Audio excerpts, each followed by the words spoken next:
my fellow Americans, ask not what your country can do for you, ask what you can do for your country. And we shall overcome. Impromptu celebrations erupted outside the White House. The very word secrecy is repugnant in a free and open society. And we are, as a people, inherently and historically opposed to secret societies, to secret oaths, and to secret proceedings. For we are opposed around the world by a monolithic and ruthless conspiracy that relies primarily on covert means for expanding its sphere of influence. You can't fight the power of Gervonta Tank Davis. What a scintillating display. Well, you question Deontay Wilder's power. The proof is in the banana pudding as he just turned the lights out. Cool boy Steph Stephen Fulton Jr. Express is a runaway train. Ladies and gentlemen, fighting out of Las Vegas, Nevada, here is the skilled, the highly regarded Devin the Dream Haney. Yo, what's going on, family, man? Welcome back to another episode, man. And this is Sunday nights, man. The Sunday night review with myself and BVO, my brother. You understand? I call him Sombrero, but that's my brother right there. Shout out to my brother Sombrero. And we talking everything. We only got a little bit to cover. I ain't gonna lie to y'all. I'm gonna keep this honest. We only got a little bit to cover because outside of Gabrielle Fundora, outside of Charles Conwell, and that man, he got hands put on him. I say that respectfully. That's the majority of boxing. I gotta ask, and before we get into it, let me do things the right way. We got my brother Texas G in the building. Salute to my brother Texas G, man. We got I Hate Ronnie Bravo. Ronnie Bravo said it's about time. Well, damn, what you want from us? Shit, we live damn near every night, man. I don't know what you want from us. I don't know what you want. Shout out to the great brother BC, man. D. Freer called him the blackest man in history. I disagree with it. He might be the third blackest man in history, but that's my brother right there. Shout out to my brother BC in the building, man. Salute to my Samoan OG, man. Salute to the Samoan OG. Much love and respect. Y'all make sure y'all hit the like button. You know what I'm saying? Also, make sure y'all go sub to BVO. And BVO, man, I first things first, I got to do things the right way. Welcome to the show. And it ain't even welcome because, hell, this is our show. So I appreciate you allowing me to rock with you.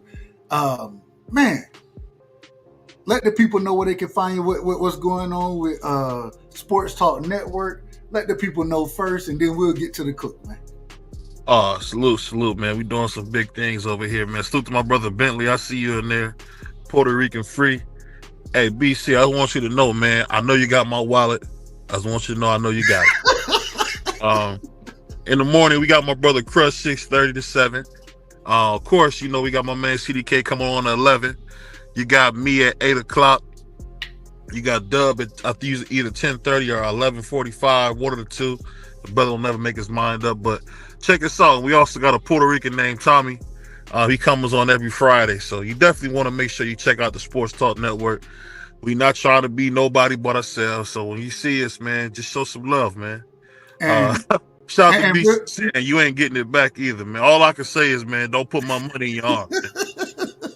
And real quick, me and Free, BVO, let me know, are you going to pull up to the show? I think me and Free, we will be live this coming Thursday for the draft. Thursday and Friday, me and Free will be live covering the draft. Every pick, we'll give our predictions as far as how those picks play out, how these individuals can help their teams out. We will be covering that live Thursday and Friday. I'm not doing Saturday. I'm just going to be honest with you, because on Saturday it end up being from 2 to damn 9 at night or something. I'm not doing it. I say that respectfully. Yeah, I mean, you know, the third day is when people like BVO get picked up or get called. So You ain't Hey, gonna shout out to the NFL legend, man. BVO, man, the legend out here, man. Hey, they call us rookie free agents, man, when they when day 3 come. They let us know, hey, you're not getting picked, but stay where you at. I ain't mad at it. But we got a couple topics to get to, man, and I would be remiss, man, if I didn't say, rest in peace, man, to anybody that lost a loved one or when you celebrate this Resurrection Sunday. Jehovah is kind. I just want to make sure I say that. The one thing we got to remember is this, that when we going through a holiday, man, it's nothing like those ones that we lost. So I just want to send a shout out to my grandmother, man, Norma Jean. We miss you, baby girl. And anybody else that lost something, man. Shout out to Matty Pearl Jones from Warner Robins, man. Shout out to Matty Pearl Jones. That's Big Mom right there. That's Big Mom. So, man, I gotta say this is my first year. Real, I gotta say this is my first year. Shout out to my Aunt Clara. You know what I'm saying? When Matty Pearl Jones from Warner Robins passed away, Aunt Clara, she took over that role as far as putting things together. Always would have a thing, and Aunt Clara did it smart. She would have Thanksgiving every year. We had Thanksgiving, or we celebrated it the weekend before that Thursday. And so and the reason she did it that way, because she always would tell us, I want y'all to be able to go visit your other family members. So this is our time to get together.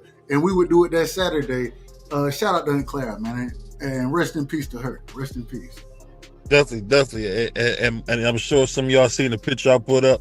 Me hugging my uncle, man. Rest in peace to Willie Templeton. They called him Sonny. He was a pretty boy. That was my hero, man. My Uncle Sonny.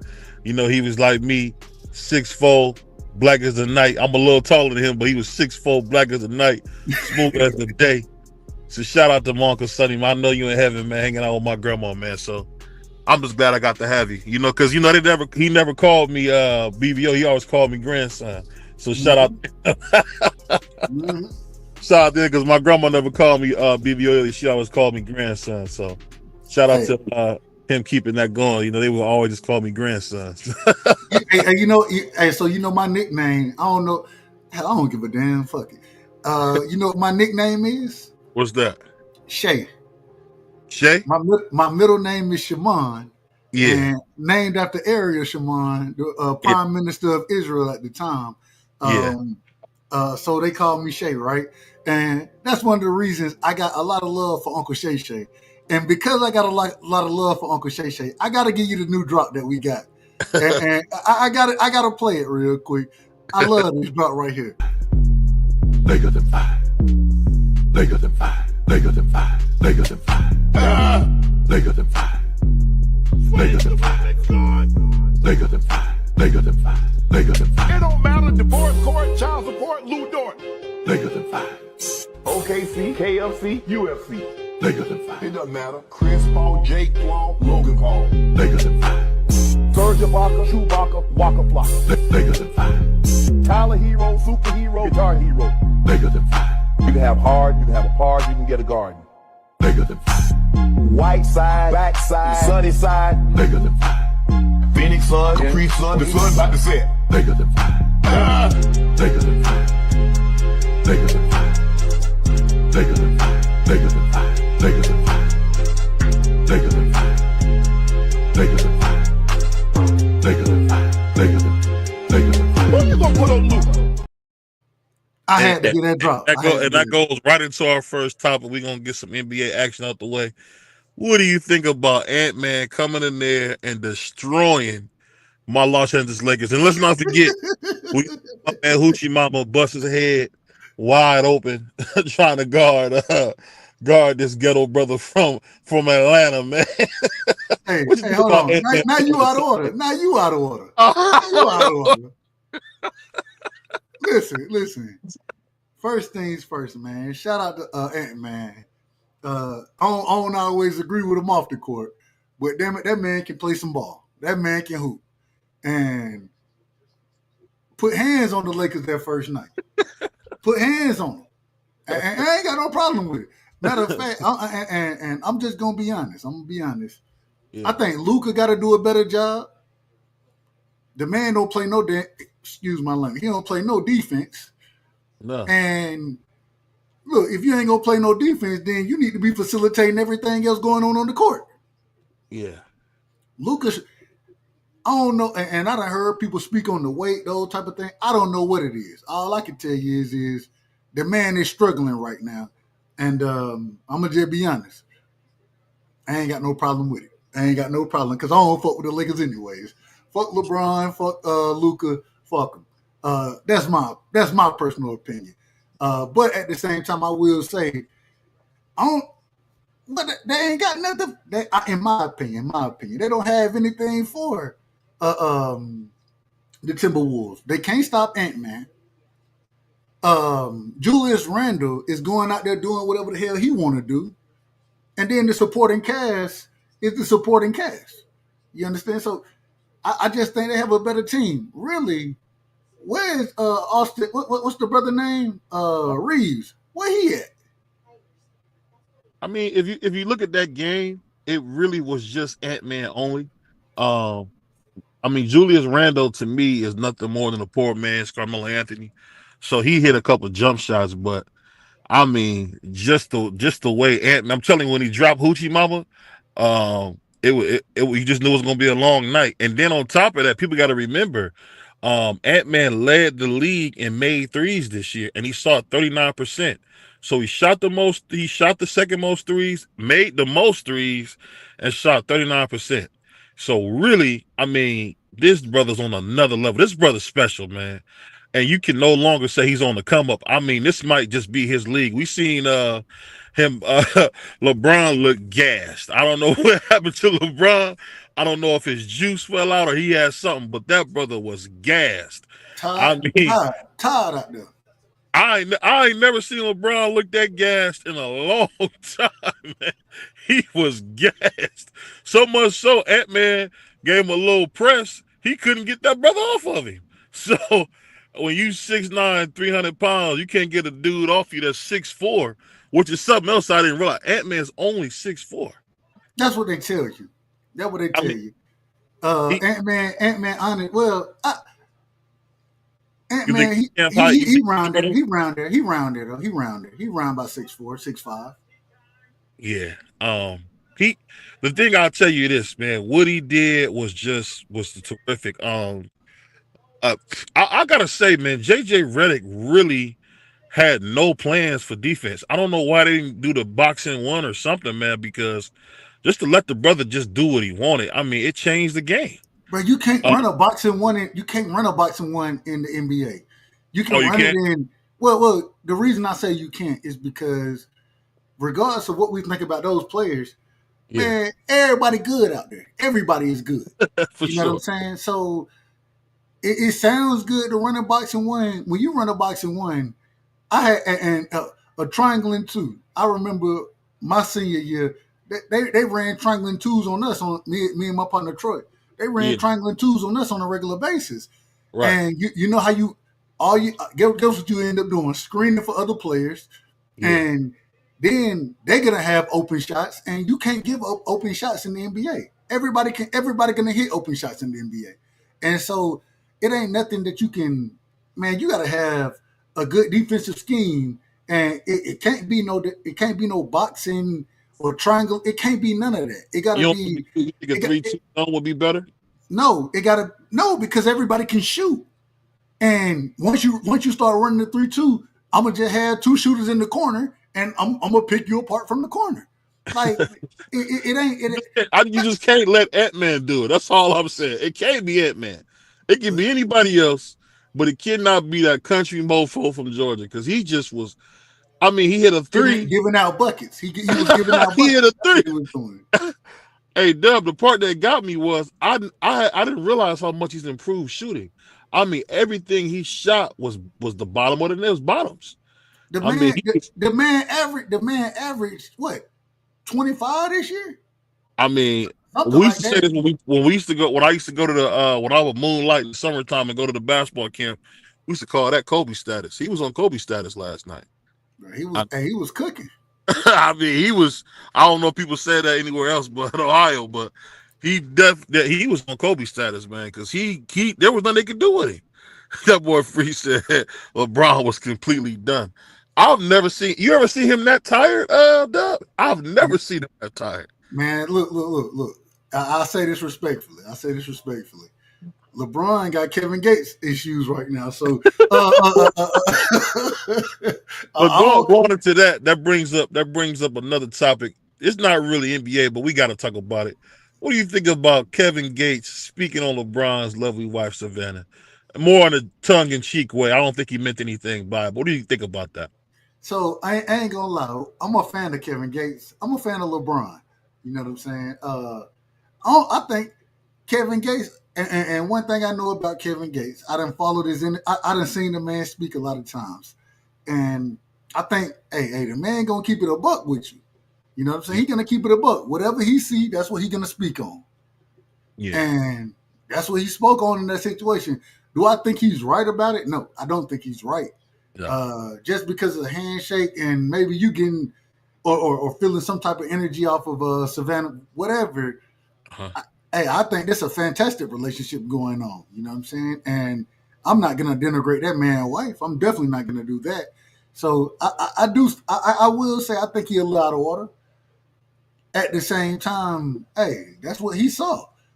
And even in the statements that he was making, he spoke on, man, I don't want to see LeBron going through this. You know what I'm saying? I think the man was telling what he felt was the truth. Now, do I see it that way? Absolutely not. Right. I don't see it that way at all. But at the same time, hey, that's what that brother is saying. And hey, I can't call nobody. Well, I can call him out of order because he was out of order.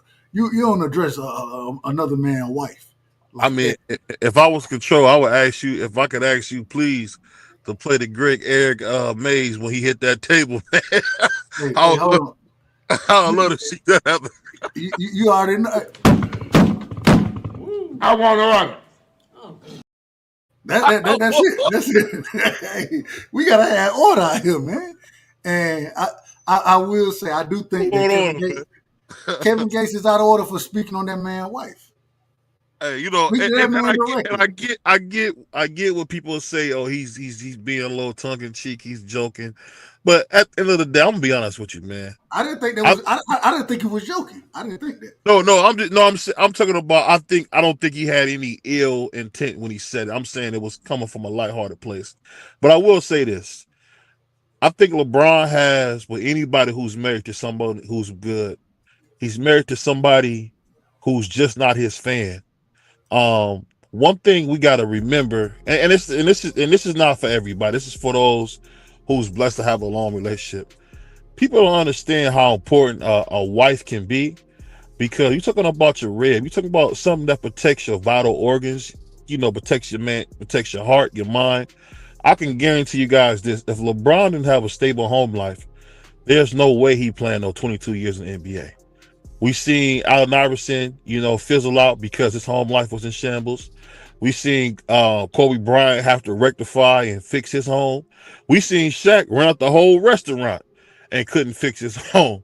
When Kobe snitched on him about what he was doing. So, I think the thing we got to remember is, I mean, she might not be what you think she should be, but man, that's what the brother needs. And when you got a woman who can hold you down, who thick and thin, and she was with him before he had a dollar. So just remember that. This is the woman who was there when he didn't have anything. So at the end of the day, she want to look mean. I never seen Claire smile at Cliff. It is what it is, bro. It is what if you want somebody to smile, go down to Hooters, man. You know what I mean? I ain't mad at that. I'm not mad. No, I ain't mad at it either. But going into our next subject, man, something I really got to ask you, man. What is going on with John Morant? John Morant goes into OKC and they blow the doors off them boys, man. Like, what franchise high win? We talking about when they had Harden, Russell, and KD. They never blew the doors off a team like that. What do you think about Jed Jackson, who is a potential Defensive Player of the Year candidate, just getting mauled by SGA? What do you think? Well, I'm trying to tell you, and I said this the other night. SGA, in my opinion, man, might be I wouldn't have a problem with him getting MVP. One can score at every level, man. SGA is special, and the craziest thing about that team over there is special. Williams, he's special in my opinion. We heard about Luke Dort. We just heard about that from Uncle Shay Shay. But at the same time, man, OKC they not the number one seed in the West, and regardless of what you want to say, in my opinion, the West, man, that's the dog division. Yeah, you gotta dog it out in the West. You ain't gotta dog it out as much in the East as you do in the West, in my opinion. And it's been like that for years. And so, nah, man, they got a good team over there. They got a really good team, a young team. And my thing, I said respectfully, I like Ja Morant. I like Ja, but this man, he can't hold shake. He can't hold this man jock strap. I'm just telling you, this man scored at every level. Yeah. And the craziest thing is outside of just the assists that he's gonna have as well. I don't know what he averaging 30. He already averaging 30 out this month. So all I'm saying is, man, this is a player that I love to watch, scoring at every level, able to control the game. And then when he wasn't lit at that current moment in time, especially in the first quarter, the second quarter as well, the first half, let me put it that way. When he wasn't rocking like that, man, his teammates are still rocking. Yeah. And I just think that OKC, the way their team is constructed, they have a much better team. Yeah. And they, especially what Memphis got going on. Shout out to Ja. I like Ja. I like Ja. But at the same time, the man, I mean, he dynamic, but at the same time, he don't always make the smartest plays. He and I say it respectfully, I don't believe he's the smartest person on the court. I think. Well, let me ask you this. This is let me finish. I think when you have an SGA, I think SGA is the smartest person on the court. Outside of playing individuals like LeBron,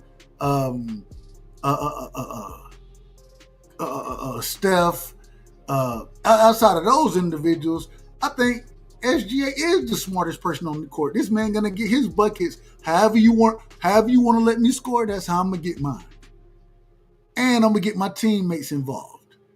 And so, SGA special in my opinion, and I think that's really what Ja is coming up against is the specialness of SGA. Also, Williams over there.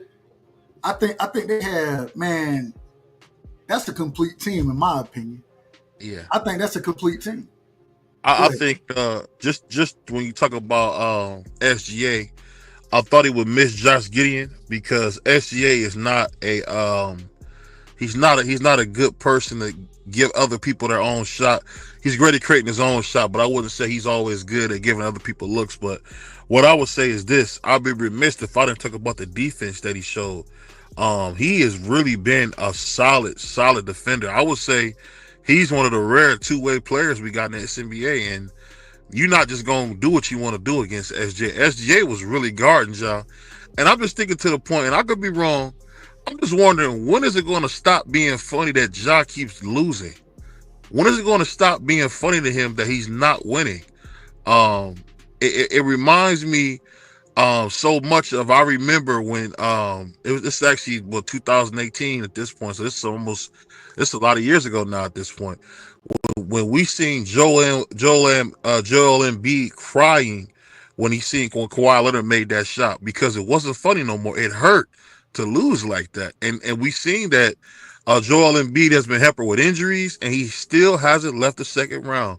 So when is Ja going to wake up and understand that, hey, it's not funny, throwing the grenades, all this other stuff is cool, but when are you going to win?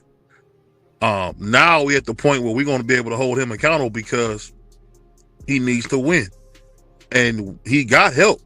Jared has been nothing but a defensive stopper. So we just got to see at some point, if you got JJ, you got to win. And don't forget about Baines. Baines is a very good scorer. So I just don't understand. He has the help. When are you going to win? When are you going to do what you got to do, man? And I'm just thinking at this point, I think Ja might be one of the new losers. He might be like a Tracy McGrady or Vince Carter. This is a perennial loser. Man, not you out of order. You can't put first things first. You can't put Ja in the same. And I say this respectfully, this man ain't nearly on the level of a Tracy McGrady or a Vince Carter. Not even close. Not yet. So you're disingenuous with that point. Now, if you want to say they didn't win anything, I can understand that piece of it. At the same time, I think that, man, and I think Josh still got some kid in him. I think he still got some kid in him. And because he still has that kid in him, it's going to be to his detriment. Mm-hmm. So I do understand where you're coming from there. But everybody had to figure out how to win. Iverson, and that's who I compare Ja to a lot, is Iverson. Not necessarily as far as the handles, those type of things, but the athletic ability and the dog in him. I think Ja got dog in him, and he ain't gonna get beat up as much as Iverson did, but he needs to learn how to capitalize on situations. And then the other thing, man, stop shoot. Like you brought up, Jaren, man. Jaren Jackson, yeah. I ain't got no problem with you. Hey, if you gonna hit them threes, I ain't got no problem with it, man. Take your ass back to the post, brother. Inside, outside. You can't just sit out there and shoot threes the whole time. Like, I just feel like the NBA game, and it's hard to watch sometimes. For me, it's hard to watch because, hey, you can shoot that. Hey, I ain't saying the brother can't shoot. Nigga, you 6'11"? Yeah, bro. Like, bro, go get some easy buckets, bro. Go rebound that motherfucker, man. Like, stop. We got to remember, he doesn't have a back to the basket game at 6'11", which I don't know how. That doesn't make sense. I don't know how he made it to the NBA without a back to the basket game. He doesn't have any back to the basket game. In college, he had one. I mean, it's the pros. I'm just saying, when the guys are as big as him, he looks very ordinary. I'm just wondering what is going on, because that's not the guy that I think he was the second or third pick. Yeah. That's not who he was advertised to be. Nothing more than the defensive stopper who shoot bad threes. I mean, he's looking kind of bad.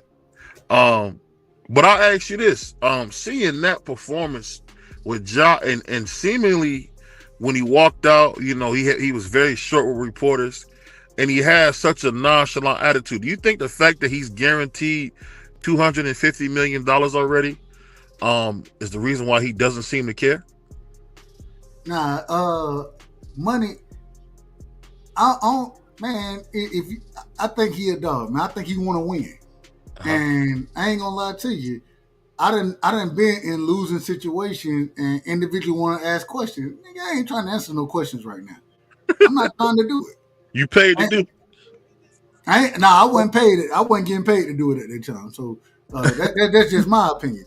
But at the same time, like you said, you paid to do this. So answer the questions, man, and give respectful answers. But I do understand it because, nigga, hey, don't come talk to me. I thought I just got my ass. Man, don't come talk to me. Man, I ain't trying to answer these questions.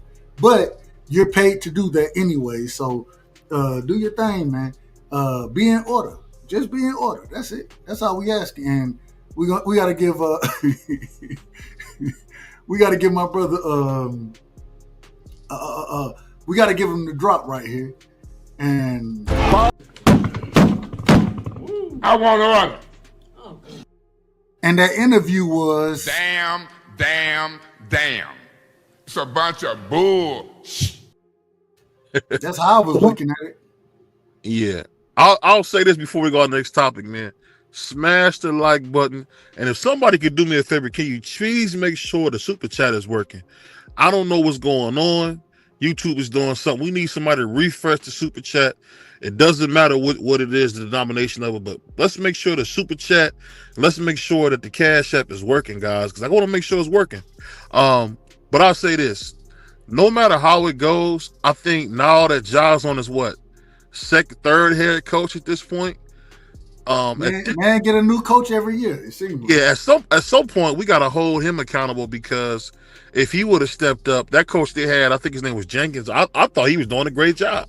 I actually have seen Ja improve under him, but I think Ja really thinks it's a game, and I would never want to put him. I get why you said that. I would never put him on the same planet as Allen Iverson, because we seen Allen Iverson drop 50 in LA. And beat my Lakers when we was 14 and 0 or something crazy, 15 and 0. So I don't ever want to disrespect my man Allen, because I seen that. I was 11 years old and watched that brother drop 50. I mean, say what you want, and that was against Shaq at his best, Kobe at his best. I mean, he gave it to him, and we all know the famous scene when Tyrone Lue, the famous Los Angeles stepped over. So, I mean, and then on top of, let's not forget, he battled it out with Vince Carter in the semifinals. That was the best Vince Carter we had ever seen. That was his last great year, really, in Toronto. And Iverson beat him. And he beat a very tough team with Ray Allen and Big Dog Robinson. So let's not forget, Allen Iverson is one of them. He's one of those guys, man. We gotta put some respect on Allen, man. No, absolutely, absolutely. I just gotta say, and and he did this. I just want people to remember he did this with Tyrone Hill, Lynch, McKee, Snow. Yeah, I mean, and I say that respectfully to them brothers, man. I say it respectfully, but these niggas was trash. They was trash in the league. This man carried the whole team. So shout out to Iverson, man. Much love. And had some of the best shoes that you could ever have, whether it was the questions or the answers. Either one of them. I rock with both of them. Me personally. Go ahead. I apologize. Yeah, I never wore no Reeboks, but shout out to my man AI. I think the only pair of shoes I bought that wasn't Nikes was, I did buy those Tracy McGrady's, man. Those, when he was in Orlando, those Adidas ones was crazy. But that being said, man, we'd be remiss if we didn't bring up, what do you think about Jason Tatum and Jaylen Brown going into Orlando and blowing the doors off Pablo?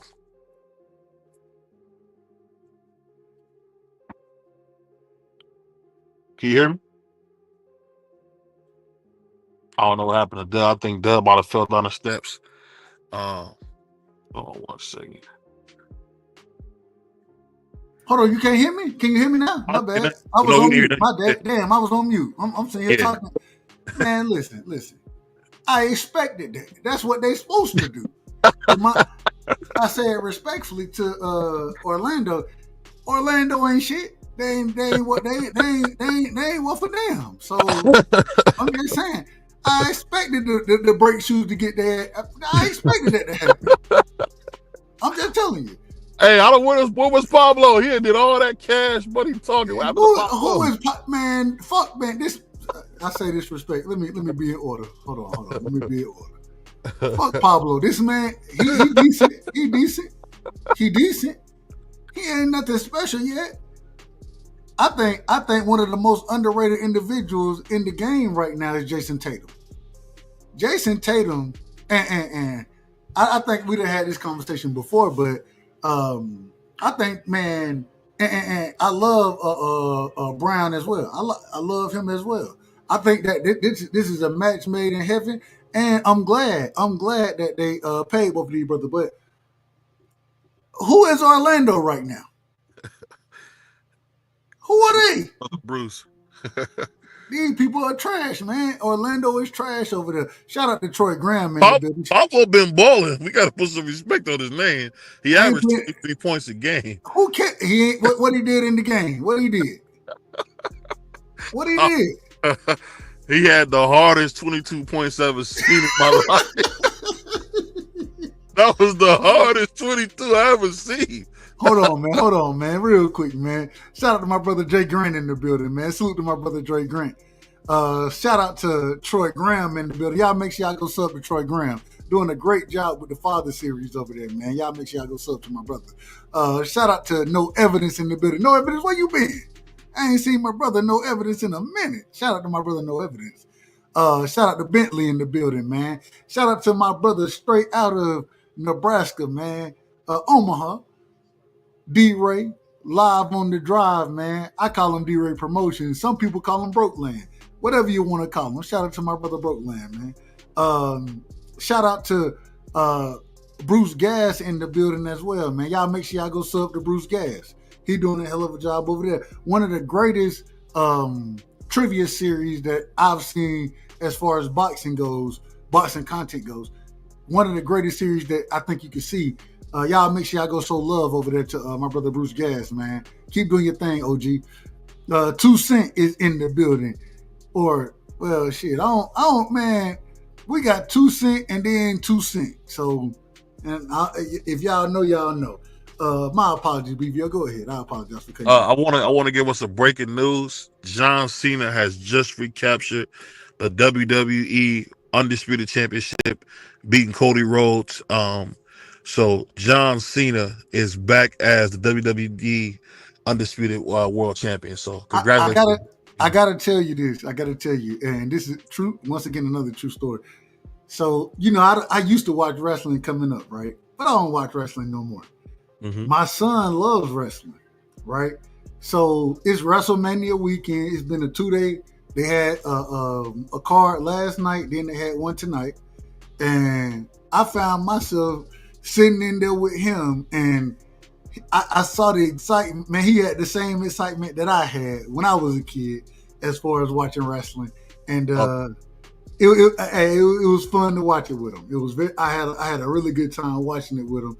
I ain't watched the entire thing. I'm like, all right, I can't watch all of it. But, man, watched a lot of matches, triple threat matches, the matches yesterday. Me and him, we had a good time. We've had a good time watching some of the WrestleMania events. So shout out to him, man. Much love and respect to my son. Shout out to shout out to Bianca, and she's doing her thing. And I'll tell you this, I don't usually like women that's brolic, but man, that's a very pretty woman right there, man. Shout out to her, man. Hey, look, I watched a triple threat match. I think it was a triple threat match today. I don't know those girls' name, but when I'm watching it, right, I'm sitting here thinking to myself, I'm like, man, I know what I'm looking at when I'm watching it. I know what I'm looking at. I'm thinking to myself, I'm like, nigga, this is what you want. This is why you love it. You get to look at all of that. Yeah. I ain't mad at it. Hey, yeah, hey, at least he ain't looking at niggas like that. So yeah, I say that respectfully. Wow, boy, man. Shout out to my man Bruce Gas, enjoying 420 for all you weed smokers, man. Hope you had a good day. Smoke till you fell out. But I'll say this, man. He said for life. For life? Hold on, for his entire life? Why I say that? Because I said something about that girl Bianca. You see, if you see my man Joe Johnson said the same thing, man. Hey, y'all ain't lying. Hey, she's a cutie, man. Facts. I don't know if I would want to be hugging on her like that with no muscles like that, but I'm hugging on all day. All day, every day. All right. Hey, hold on real quick. But we also got to speak about this, man. What did you think about the triumphant return of the next Roy Jones Jr., Ben Whitaker, man? What you think about Ben Whitaker, man? Did you call him the next Roy Jones Jr.? Yes, the next Roy Jones. That's what people calling him. I watched that fight. I'm not gonna say it was a horrible stoppage. I didn't like the stoppage when things got stopped. But at the same time, I thought he was gonna win that fight clearly. the whole spitting thing, I don't know what really happened there. And then he broke down in the damn interview after that, crying and shit. Don't get up there crying, bro. Don't do that. Don't do that. Yeah. Hey, don't do all of that. But I thought he had a good performance. Put hands on Buddy that he was fighting. At the same time, stop all the crying, man. Stop all that damn crying, man. We ain't trying to see that.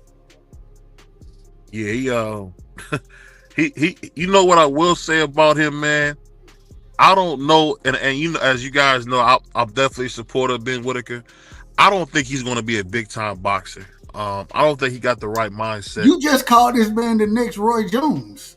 Well, this is a talent. His talent says that, but I'm just saying I don't think he has the mind of a Roy. I mean, he keep having these mental lapses, and it's like it's so nerve wracking when you see a guy have mental lapses, man. But I noticed one thing from playing sports a lot of my life that if a dude's mind ain't right, he ain't worth smashed. Yeah, So absolutely. When a guy's head ain't right, I don't care how good he is, he's never going to be what he's supposed to be. So I really can say tonight kind of solidified that, hey, he's not going to be able to be as good as I thought he could.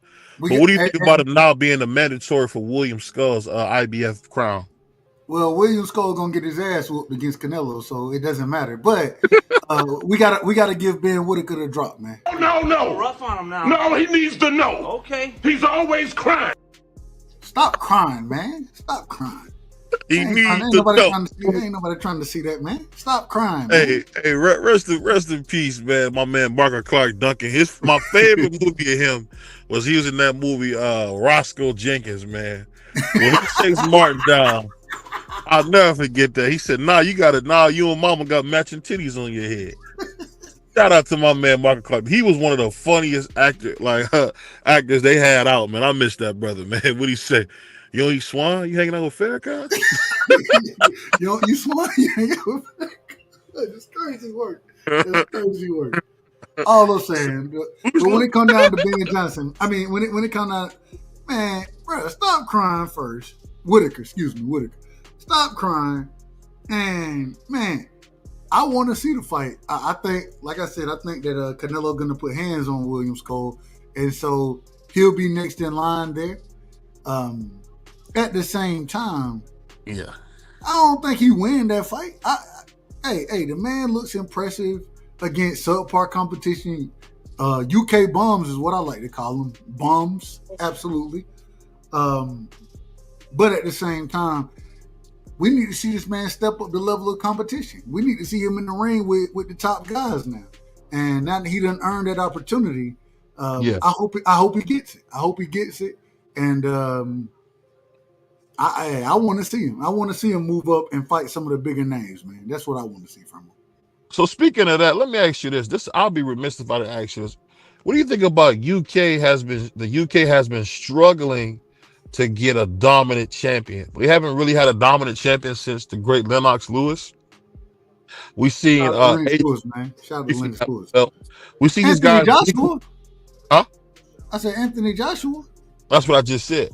We see these guys briefly have a belt, but they seem to struggle when they're not playing, when they're not fighting against, homeland guys from the UK.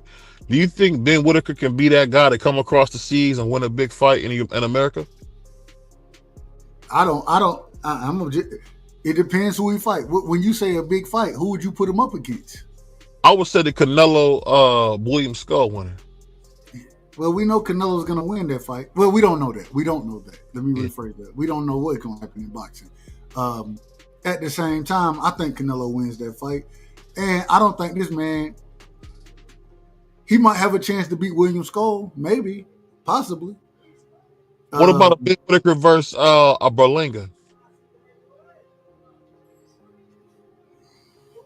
How do you think that would play? I don't know. That's a good fight right there. I think that's a good fight. I think Ben Whitaker, I think he has more skills than Berlanga does. I don't think he stops Berlanga. I got to see how the promotion goes with that one because unfortunately in boxing, what we've been seeing with some of these scorecards and these type of things, we done been seeing robberies out here. So I don't know about that. if I had to bet on it right now at this current moment in time, I would put my money on Whitaker over Berlanga. I don't think Berlanga is that good, me personally. And so, but if you put him in the ring with Caleb Plant, man, I think Caleb Plant will dog this dude. Yeah. I'll say this: the one thing I will say about Ben Whitaker is, I just think he's going to be in that same place where I'll put Big Baby Anderson in, where he's good, but he's a mama's boy who really is not ever going to be what he should be. And I'm gonna say something that might be a little controversial. I actually got into it a little. Well, wouldn't be the first time. I actually, I actually kind of had a little word. Me and my wife kind of fussed about this. I think in life you have to put your kids against some type of resistance, because I think the world it's a cold world out here, and you have to be able to have thick skin.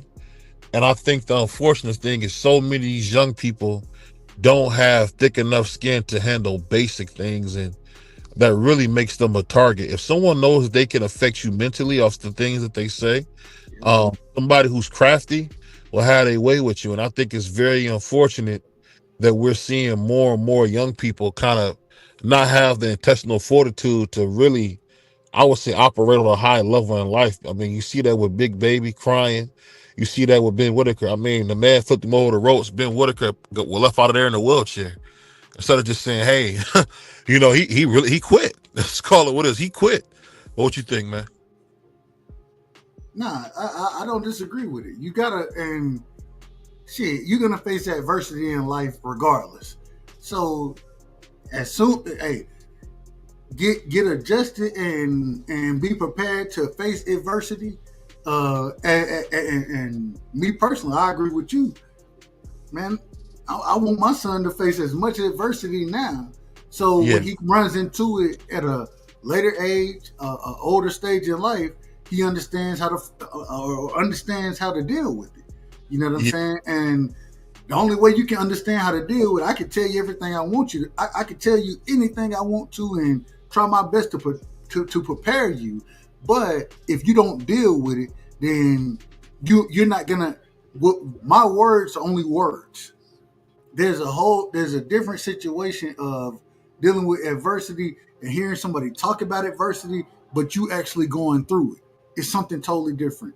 And so I think that we should have, one of the reasons I think that sports is fantastic for kids is because it gives you that adversity. It shows you how to deal with it. And you got coaching, but at the same time, it gives you that opportunity to expand your horizon and understand, okay, now I'm dealing with this. I know what I've been told, but now I have to apply what I've been told. You know what I'm saying?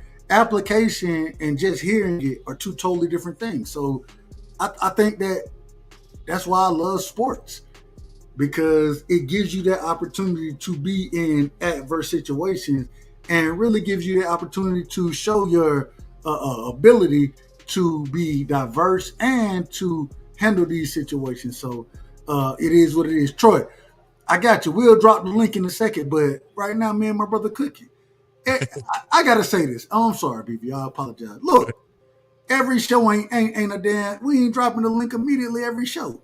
Yeah. Y'all done got spoiled. Y'all done got spoiled by us dropping the link. Right. If you're gonna show up for the show, show up. If you only here for the link, then hey, you can get your ass on. And I say that respectfully. That's simple. but we love to have everybody come in. But at the same time, can we get through our show first? Can we get through it? Damn. Hold on, man. Hold on. We got to give them the drop now. Now we got to give them the drop. I want to run. Damn. It's a bunch of bull. This is outrageous. The fuck is wrong with you people? Who raised you? All right, there we go. We got the drop. Man, That drop, I don't care what nobody say. Rest in paradise, brother Eric, man. That brother hit that. I want I want order out this motherfucker. Man, I want order. That's it though. But I want order, man.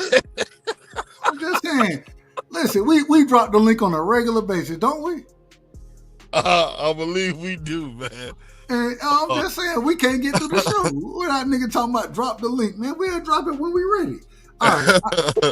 I got. Hey, you know what I will say? You know what I will say? Troy said something that's kind of funny about Big Baby not being good.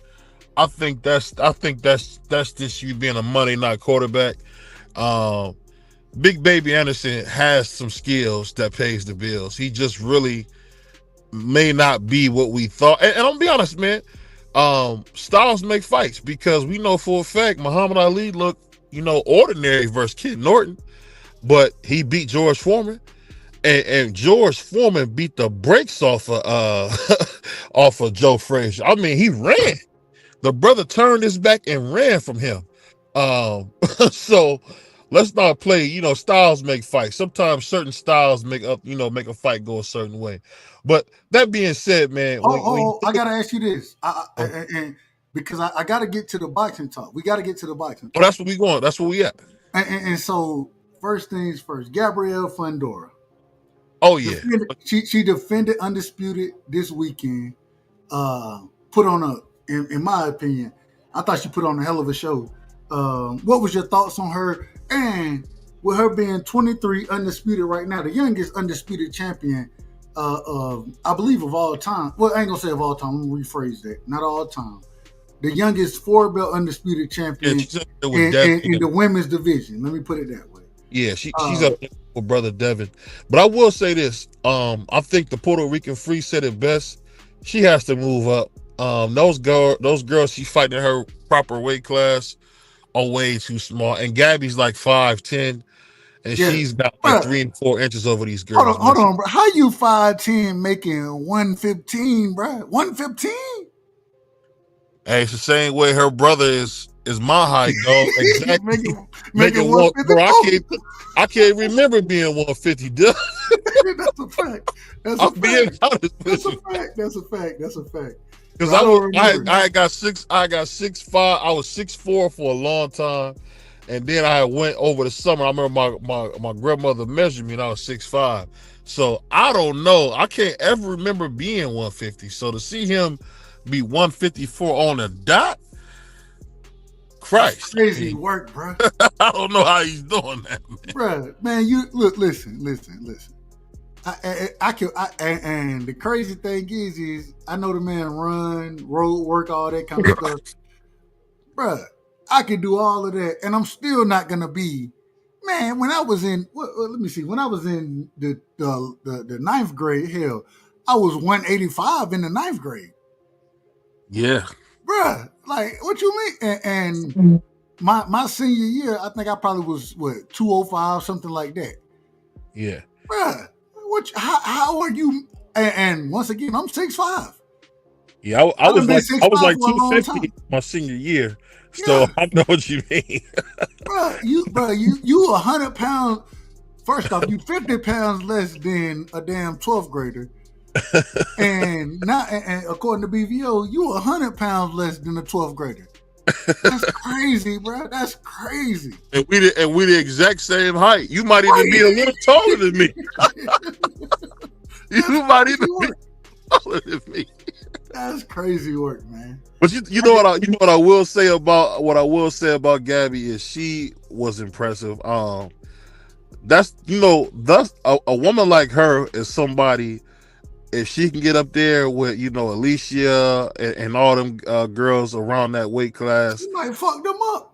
Yeah, that's what I'm saying. She might beat them, man. Because I put like this: she's way better than Sebastian, man. I mean, he's he looks ordinary compared to her, man. The combination she's put together was simply amazing.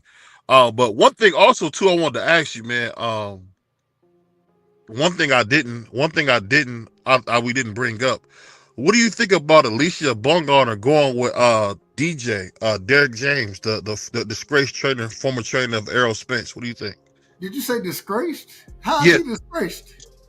Because you know he lost. That don't make it. That don't mean he disgraced. I mean, okay, Robert Garcia fighters who done lost. Does that make that man a disgrace? No. Bomac trained, or when Bomac was training, I believe Robert Easter Jr. Right?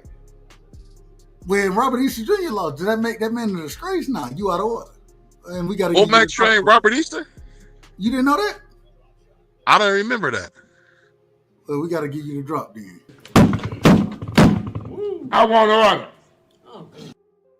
I want order, man. You out of order, man. But all I'm saying is, and one thing that I think is special, especially when it comes to different fighters, to be able to train with different individuals and gain different knowledge, because each trainer is different, right? We understand that. Yeah. But to gain different pieces of knowledge, and some things you apply, other things you let fly. But to work with them and have that opportunity, I think it's a good thing. I think it's a good thing. Even Ryan Garcia. And, you know, I'm not a fan of Ryan Garcia, but him training with Derek James right now, going back to Derek James after he left, Ryan Garcia and this is only pad work, so I might be out of order with this one, and I might have to get my damn self to drop. Matter of fact, I did. This is outrageous. This is outrageous. But at the same time, I do think that he looks much sharper, you know what I'm saying, than I've seen him look. And, hey, me personally, you know, I want to see fighters at their best, win, lose, or draw. I want to see you at your best. And so I think it's a good thing for Alicia. I think it's and I think Alicia is just gorgeous, respectfully. I think she's absolutely beautiful. But I think it's a good thing for her, a good thing for Ryan. Anytime you can have a different mindset, especially in my opinion, a great mindset. I think Derek James is a hell of a trainer. Anytime you can have that, do it. Put the work in and do it. In my opinion. So I want to ask you something. This is hold on. What's your thoughts on it? Sorry, man. I was in host mode.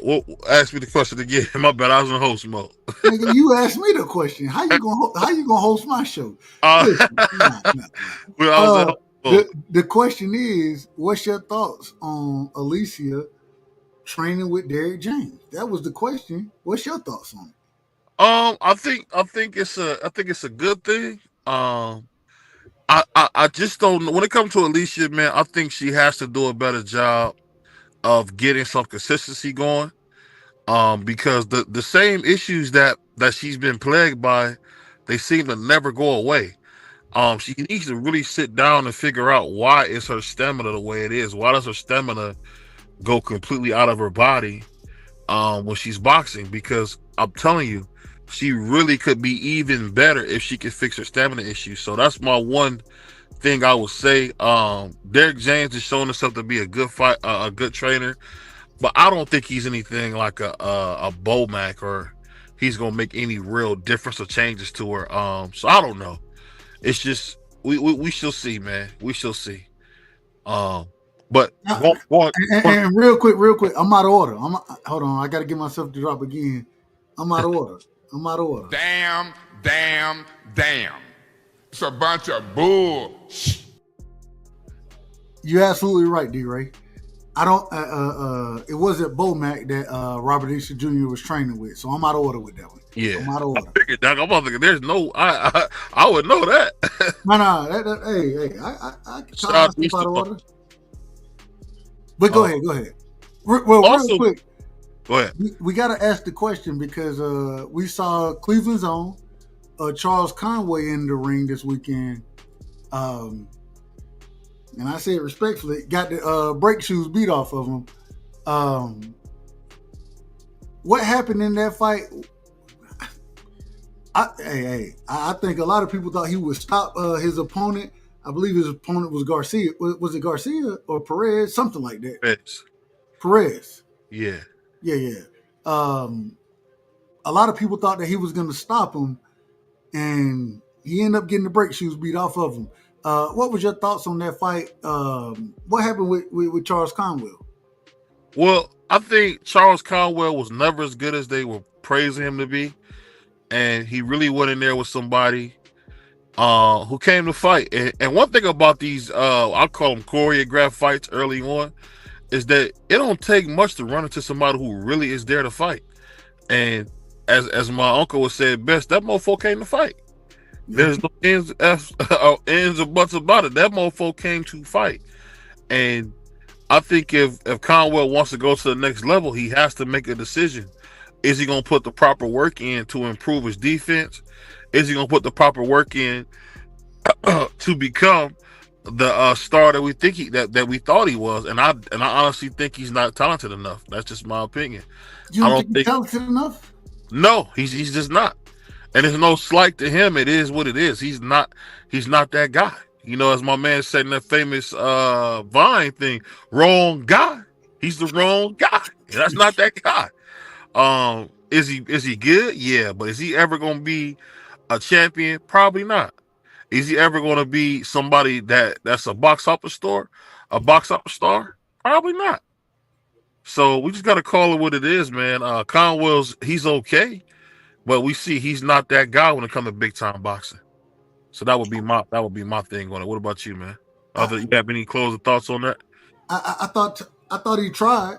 I thought he tried in the fight, but and I like Charles Conwell. At the same time, the man was outgunned in the fight, and his opponent, Perez, he was using range, distance, measured it much better. Was the longer fighter. Who set this fight up? I don't know. I don't know who the matchmaker was in this situation. It failed. It seemed. Well, I like people to be matched in tough fights, but at the same time, at least let the brother cash out if you're gonna match him in a tough fight. In this situation, this man was matched against somebody.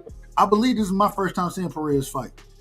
I don't remember seeing any other fights. Hell, I didn't watch a lot of fights in my life, so maybe I have. I'm pretty sure I haven't though. And if I did, I don't remember them. Yeah. And for this to be the matchup, yeah, I felt like this was, and in my opinion, I think that they set Carlos Adames up, right, against Shiraz. Yeah. They set him up for that. This was the setup fight. Somebody who longer, rangier, can take a punch and gonna make Conwell. I mean, and I don't know what type of studying. I don't know. All I know is when I watch the man in the ring, I'm like, bruh, this is not championship level fighting. And I done heard multiple individuals say, oh, well, the man should be challenging for a championship and this thing, and this is why he's gonna win this fight. And I saw everything opposite. That's what I saw. Y'all out of order for it. Y'all out of order. I ain't gonna say, and I disagree with Free. Shout out to my brother D Free. I'm not gonna say he's completely done. I'm not saying that. But what I will say is, bruh, you got an uphill battle to fight right now. You got a true uphill battle to fight. Yeah. And that's what we go ahead. To say the least. Right. And you know the amazing part of this, man, is nobody's making nothing up. It is what it is. Also, oh my God, I forgot to bring this up. Shout out to Roman Reigns. He debuted his Air Jordan 11 boots for WrestleMania. I had never seen the Jordan 11. I don't even wear Jordans, but that Jordan 11 is my favorite. That 6 and that 11 is my favorite. So shout out to him. Hold on, bro. Guess what's so crazy? So I didn't see it. Right? Yeah. My son came. He was like, "Hey, Dad, Roman Reigns got on Jordan boots right now." I'm like, "Really? Is that what we doing?" And he was like, "No. He wearing Jordan boots, Dad." And so, I go in there and look. I'm like, "What the heck?" this nigga got Jordan boots on. Not to mention that was a triple. I don't know if that was a triple threat match, but the lady, she was in there, she wrestling in forces. And I'm like, my son talking about, man, well, daddy, she like to wrestle in forces, Jordans. And I'm thinking to myself, I'm like, bro, I remember being that kid as far as wrestling goes, watching all of that. So shout out to them, man. And shout out to William Old School. Shout out to the Angry White Man podcast. They doing a hell of a job. Him and D1. Much love and respect to my brother William Old School, straight out of Louisiana, man. Salute to Louisiana. And D1, I think I don't want to be wrong. I think D1 told me he's from New York. So, but shout out to both of them brothers, man. Y'all doing a hell of a job over there. D1's from Buffalo. We're gonna get to kick it in a couple months. I'm gonna go out to Buffalo. We're gonna get to kick it. But I'll say this: the thing that's so cool about basketball. Now you see basketball, hip hop, or as I call it, rap. It's all becoming one. Never in a million years, because me and Dub are old enough to remember white kids didn't listen to no rap. So it's amazing to see now these are the main consumers of it now, because one thing is you seeing almost what you call the tanning of America, and I think it's great for our country to have everybody enjoying each other, to see Roman Reigns, wearing Jordans, that to me, that was just like, wow, the culture's on another level to see that, they got Michael Jordan boots. No, that's crazy, man. Shout out to my man, D Free said, Conwell will never be a champion fight like that. He needs to go back to the amateurs and learn the basics. Hey, real quick. He's just not that super talented, man. That's all it is, man. He's just not that super talented, man.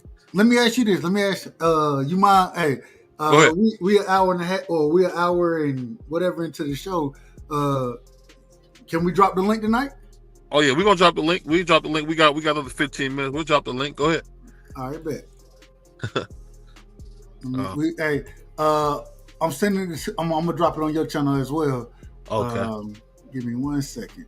Yeah, Bianca Blair. The thing. I never thought wrestling would get back to the glory days the way it was before. I never thought that, and that's where we at. Real quick, we got my brother in the building, man. The master debater. Okay, y'all take that for what y'all want. Whoa. We got my brother D Free, and for y'all who don't know, me and Free, we will be live this coming Thursday, and we will be Thursday and Friday covering the draft. We'll do pick by pick, and we'll break it down for y'all, man. So if y'all interested in it, pull up on the show, man. Much love and respect. Free, welcome to the show, my brother. What's good? Go ahead now. Give me your statements. Hey, man, Charles Conwell is not as advertised. I told y'all when y'all was asking me how do I feel about Charles Conwell, I said I only seen him one time. I need to see more fights from him before I can give a full assessment. Well, based off what I saw the first time and based off what I saw the second time, he's average. That's all he is. There's nothing special about him. He doesn't do anything well. He does everything okay. Everything he does is okay. Nothing is well. Nothing is special. I don't think he beats nobody in the top 10. That's all. I mean, it's not really much you could say about him. I just heard a lot about him. Everybody said, "Hey, you got to watch out. This dude is going to be a problem at 54." Jerome Booson didn't really want that fight with him. That's why they lowballed him in an offer or whatever have you. I'm like, no, this dude is not that good, man. I think Stanionis beats Charles Conwell. This dude is not that good. Damn, Stanionis? Yes. Dog, did you just see who beat him? Yeah. Well, I we watched the fight. We both watched the fight together, but I thought it was a bad matchup. And that's why I say I believe he with Golden Boy, right? He with Golden Boy, correct? Yeah, he with Golden Boy. See, the thing is, he was hitting the dude with clean shots, and it wasn't having no effect. We know that Stanionis got better defense than the dude he was facing. So you got a guy with better defense that fight a similar style that you fight, I think he fight it much better than you do. I think Stanionis beat him. That's my opinion. Hold on, say it again. Right? Hold on. No, I was saying. I mean, we saw him hit the dude with clean shots.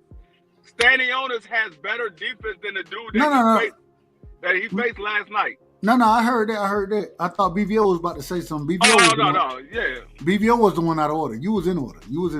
No, I just think Stanionis. I think Stanionis beat him. Stanionis, they fight a similar style, but I think Stanionis is better at it. Charles Conwell didn't look good in my opinion. That man, and I don't know. I don't know what you want from me, but the man looked horrible. Not that guy. He just looked bad. He looked bad, and I agree. He not that guy. I mean, but he shouldn't have. If you got any type of smoke to challenge for any type of, and we know 54 is already stacked. If you gonna have any type of work in that division, bruh, you gotta take care of this nigga Perez, and you didn't do none of that. This man took care of you. Who you gonna beat, right? Who you gonna beat up there? No, it might have been a good thing for him. It might have been a good thing. Maybe he won't get hurt now. Go ahead, BP. I apologize. I think it's no matter how you slice it, man. Like I knew before, and I said, you ain't rooting for him. No, he's not that guy. He can play, but he's not that guy. But also too, man. And I'm not usually a Jordans fan, but I'm getting them grapes, man. You see them grapes coming out, bro? Man, you stupid. I'm not buying no damn Jordans. You stupid. Hey, but I mean now it explains why Oscar wasn't moving him. Why he wasn't moving him. It explains it. Because he ain't that good. Everybody said, oh, he's not getting no fights like that. They're not promoting him the right way. Well, there was no way to promote him. He's not that good. Hey, real quick, shout out to my brother, or shout out to the tavern. You know what I'm saying? Shout out to my brother, Champ Ross in the building. Picasso is in the building as well. Champ Ross, and I think this is a great question right here. He said Conwell was having hard times landing fights. Maybe this is his opening.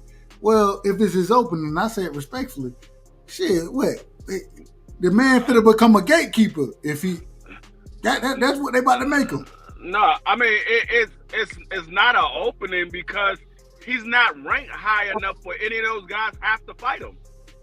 There's no reason for any of those guys to have to fight him. Now maybe you talking about the guys that's coming up, and like Doug said, he would be more of a gatekeeper. If you make it past Conwell, then you're ready for the next level. Right. That's what they would treat him as. Exactly. Because he's ranked too low for any of the guys at the top of the division to worry about having to fight him. He's not ranked high in the sanctioned bodies. I mean, it's crazy work. And unfortunately for Charles Conwell, he ended up on the wrong side of that crazy work. In my opinion. He stole one, man. It's just all you can really say. He stole one, man. I mean, because I thought he lost. And you know, I root for Ohio, man. He did lose. What do you mean you thought he lost? He did lose. He ain't win. Oh, Charles Conwell? Yes, did you fall asleep on the show? He lost that fight? Oh, my God. We was on your show. Hey, like I said, when Lakers lost, I got upset and turned everything off. So. Nah, he lost that. That was a unanimous decision. Oh, my bad. Wow. You didn't know that? He got hands put on him. Yeah, that's crazy. Is Sean Porter or Gabe Rosario, which is the best gatekeeper? I don't think Sean Porter was ever a gatekeeper. Sean Porter ain't fighting. He not even fighting no more. Sean Porter has never been a gatekeeper. He's never been a gatekeeper. No, I think he was asking who was the better gatekeeper. Sean Porter was never a gatekeeper. Right. Gabe Rosario was definitely a gatekeeper. Hell, he still may be. I say that respectfully to him. At the same time, Sean Porter ain't never been no gatekeeper. Sean Porter fight, he fought everybody. Now he lost those fights. Yeah, he lost majority of the big fights. The only real big fight that he won was against Danny Garcia. But he fought everybody. But he fought, and I give him credit for it. I give him credit for the fight. I mean, you could say the Adrian Broner fight too, if you want to say Adrian Broner. Yeah, Adrian Broner. Yeah, if you want to say that was a big fight, he won that fight too. But other than that, he lost all of the other big fights. Man lost to Bud. Man lost to Thurman. Man lost to Earl. EJ. Yeah, just saying. He lost the big fights. He should have lost to Ugas too. I think he won that fight though. No, that's what I'm saying. He should have lost. He won that fight. He should have lost. I don't know. That was a close fight. It was a close fight. It was a close fight, but I could have seen where you could have gave it to Ugas, because we saw Sean Porter do something he never did. Sean Porter boxed that fight. He did not fight a normal fight. I thought he would have had more success being the damn running back out that motherfucker, man. Hey, rush in. Now he smothered his work sometimes, but shit, even when he smothered in his work, your ass better be landing, because if you not, he throwing shots. He throwing shots. So hey Picasso, I think you and BBO need to get together. BBO ain't seeing nothing. You ain't hearing nothing. We just said he beat Danny. You nothing. Hold on, man. We gotta. Hey. I don't know if this for free or for Picasso. I don't know which one is for. This is outrageous. This is outrageous. Listen, did he beat Danny? We just said that. I ain't mad at it. Moving forward, I want to ask this question now, because we do have the next cards coming up. Yeah. And first off, Free, we didn't get your. I want to hear your opinion real quick on Gabriel Fundora. We didn't get your opinion on that. Your thoughts on that, man.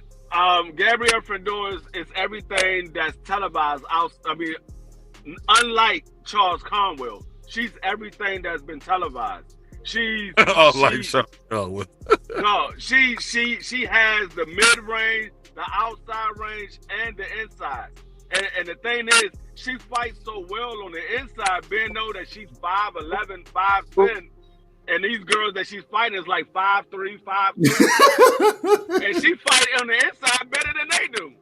And so, I mean, I don't see her facing any tough competition till she probably gets to like 126. I think 118 is going to be a breeze for her. I think 122 is going to be a breeze for her. Yeah. I don't think she get any tough competition till she get to like 126. And that's when she's finally going to get some tough competition. And because she's 23, I just got to say this. When she get to 126, and I say this respectfully, if she making, 115 right now, if she doing that, she got levels to move. And what is Amanda Serrano? What is Katie Taylor? What are they going to be when she get there? No, well, Amanda Serrano's not going to be there. This probably Amanda Serrano's last fight. Katie Taylor probably won't be there neither. She probably be retired too, because we got to remember this. Gabriella, she's only what 23. She's only 23. Bro, she gonna become the GOAT, bro. She gonna become the GOAT. Yeah, she gonna take her time coming up the weights. It's not like they're gonna push her through the weights real fast. She can unify every division now. Yeah, she can. She could be a 4-time undisputed champion, maybe even 5-time undisputed champion. It's crazy. Look, think about it. So she at 15 now. She go to 18, right? Then she go to 22. Then she go to 26. Then she go to 30. If and mind you, she already 5'10", 5'11". Yeah. If she get to 30, that's 5 weight classes in itself. Yeah, she could be a 4-time or 5-time undisputed champion. It's gonna be crazy work, bro. And I ain't gonna lie to you. I think she can fight at 54, possibly 60, because She 5'10", bro. She 5'11". I'm right there with Picasso. He said his ex-wife was 122 pounds, 5'5". My wife right now is 5'3", 5'4". And she outweighs Gabrielle by at least 40 pounds. Yeah, at least, I said 40, by at least 50 pounds. She outweighs Gabrielle by at least 50 pounds. She's 5'3". Ho. No. Hey, shout out to Miss Free, man. Shout out to Miss Free. No mistake about it. I love my women being somewhere between 160 and 170. I like my women thick. I don't like my women overweight or super big, but I don't like my women super small. Like Gabrielle, I would never even pay attention to her if we was in a nightclub. She's too small for me. I like my women. That's why. She's very pretty and all, but that's why Alicia Bungana doesn't appeal to me, because I don't like real skinny women. I like my women thick. I don't like them fat. I like them thick. I love Alicia. I love her. No, she's pretty. Don't get me wrong. She's pretty, but I like thick women. That's why Clarissa is more of my type. She's thick. She's not. Shout out to Clarissa as well. Skinny. I love Clarissa too. I ain't got no problem with neither one of them. But I just find it very hard for anybody to be able to deal with Gabriella, because especially and like I said, she's 23, so she still have more time to grow into the sport, to build up her ring IQ and all that. So by the time she gets to those bigger weight classes where those females are much harder to beat, she has the range and she has the ring IQ now, where she's like, okay, look, I ain't even got to fight on the inside. I know she got to take 3 steps in before she can even reach me. I'm gonna just kick her on the outside. I'm just gonna keep her on the outside. Hey, man. Now I gotta ask Free and BVO. Matter of fact, I want to go to BVO on this question. When we talk about brother and sisters, as far as this whole boxing sport goes, right? We got Gabrielle Fundora. We got what's the? I can't even think of his name now. The older Fundora, the brother, the big brother, Sebastian. I apologize. We also have over in the UK, right? We have the brother and sister combo. When we're talking about correct, y'all put me in order, man. Help me out. I'm trying to think because I don't know no brother and sister. Dubois. Yeah. The sister, she's a champion now, and he, I think he is a champion. I think he's the IBF champion. Yeah. And so, which in y'all opinion, which combination is more deadly? I think the Fandoras are more. I would say Triple D, sister. I would that would be my opinion. I would say the Fandoras.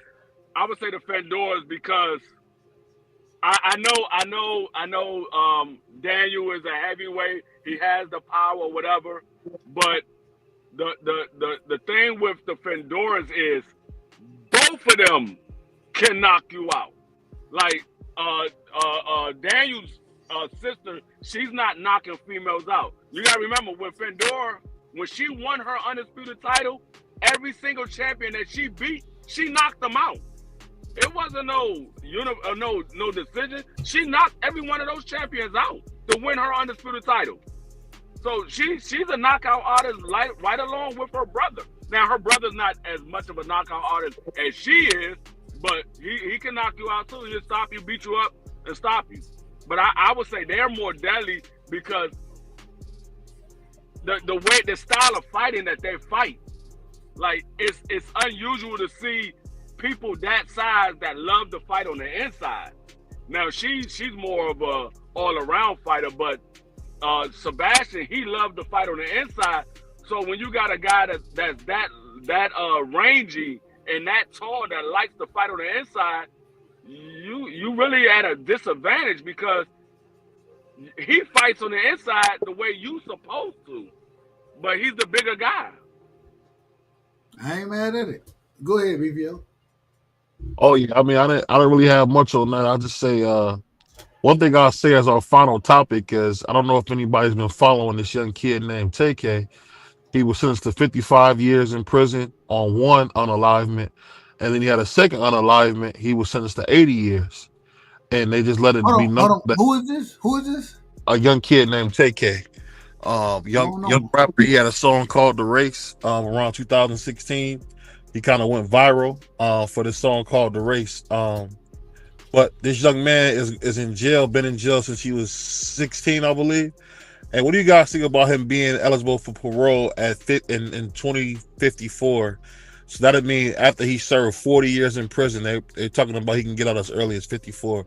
What did he do? What did he do? What did he his do? whole life in prison? What did he do though? What did he do? Unalivement. Of multiple. Hold on, real quick, freak. Of multiple people, one person, like multiple people. He unalived 2 people. One charge he got 55 years. Other charge he got 80 years. I mean, he's lucky that he's getting a chance for parole at all. So, I mean, I ain't mad at it. I mean, he lucky he getting a chance for parole at all, because usually those guys never get a chance for parole. They go to jail and they say, okay, there's no chance of parole. Multiple cases like that.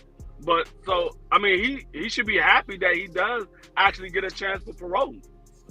Well, I'm gonna just be honest. Like, if you kill him, if you killing people, unalivement. Excuse me. If you unaliving individuals, lock his ass up. Put him behind the damn. Hey, put him under the jail. Listen.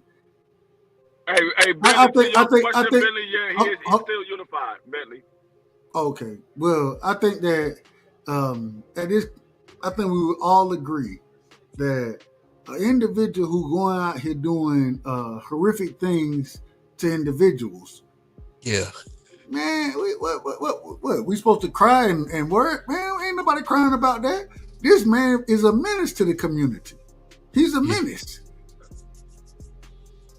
Yeah, one of my favorite movies is Don't Be a Menace. Right.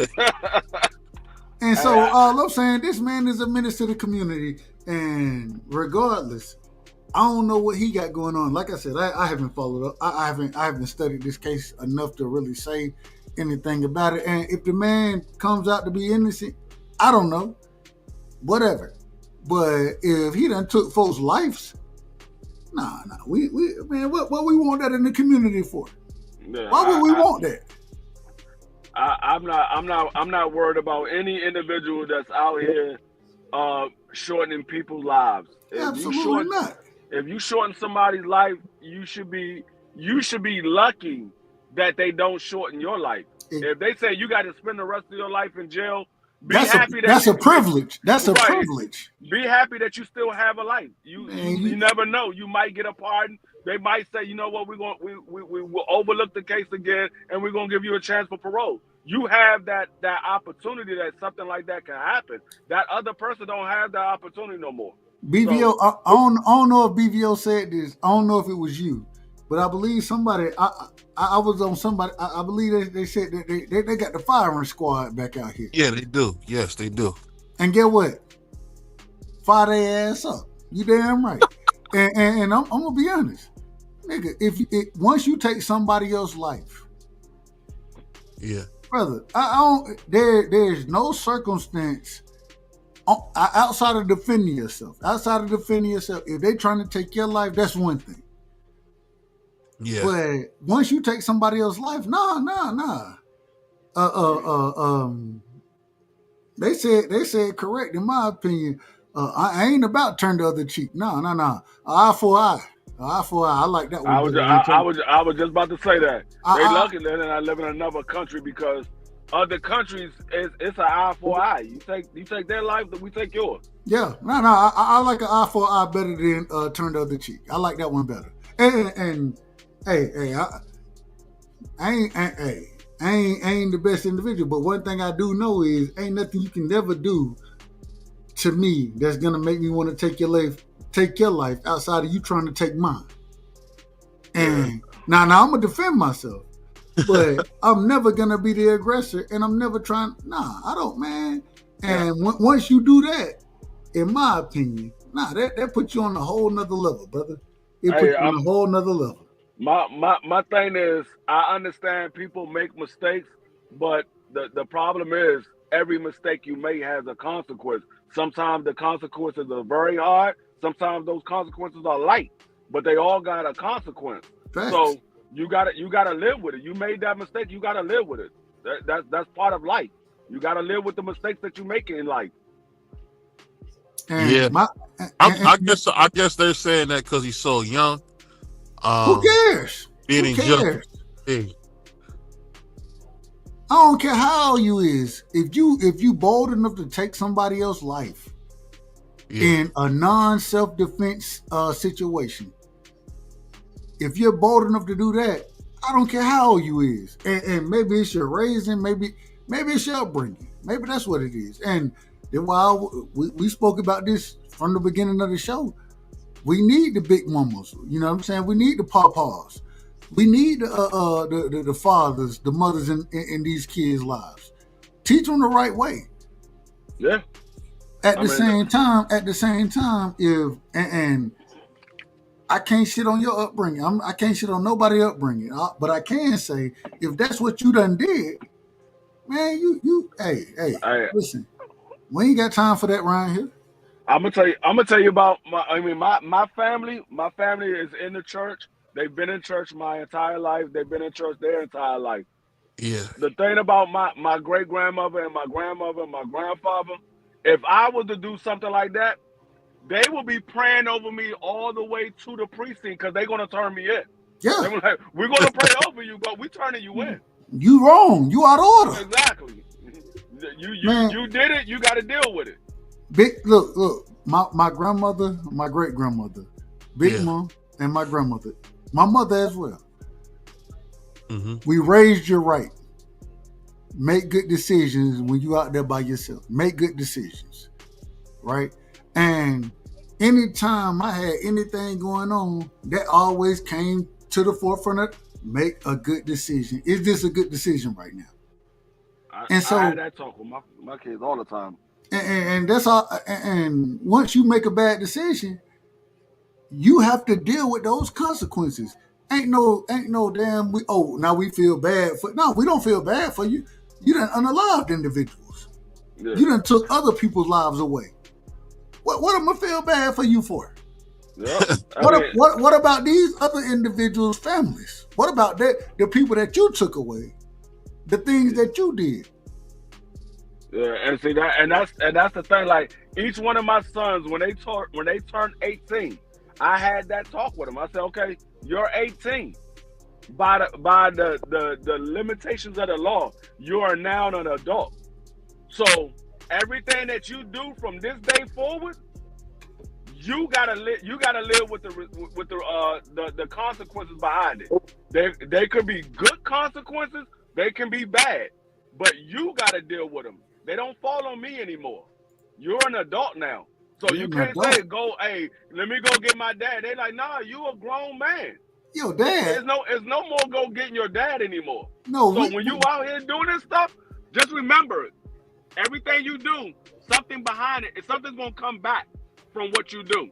So if you making a decision, you better think hard and long about the decision that you're making. Is it going to be something that you're going to be proud about, or is it going to be something that you're going to regret? Exactly. If it's going to be something that you're going to regret, don't do it. Walk the other way. Walk the other way. Go do something else. Can you live with your choices? Can you live with those choices? If you make this decision, if you make this choice, because you do have, and regardless of what's going on, like I always tell my son, nigga, hey, I don't care who you don't want no smoke, bro. You don't want no smoke.